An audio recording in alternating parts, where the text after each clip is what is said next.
Good morning mga Lodi. Mga Lods, may isi-share lang ko sa inyo mga Lodi. Dito nga pala ito sa may EDSA Kalayaan mga Lodi kung papunta ka ng northbound mga Lods. Dito mga Lodi ay mag-iingat ka rito dahil meron ditong namamaril ng speed limit. So sa hindi nakakaalam dyan, ito para sa itong video na to.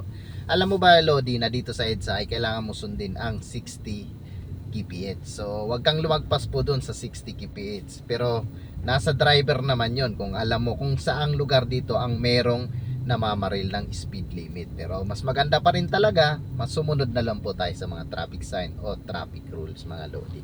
Bali dito mga Lodi, isi-share ko sa inyo kung saan banda nakapwesto ang namamaril dito mga Lodi. Kung mapapansin mo mga Lodi, meron ditong footbridge malapit sa Shell gas station. Oo, dito po nakapwesto ang namamaril ng speed limit. So ngayon Lodi, pipitikan natin sila. Magpapakarga lang ako saglit ng gasolina.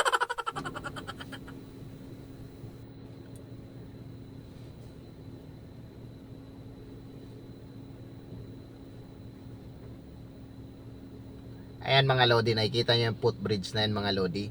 Diyan po nakapwesto ang namamaril. Ayan po sila, mga MMD yan mga Lods.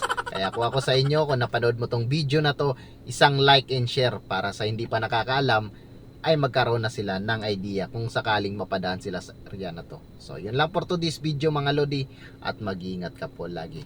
God bless you all. Bye bye.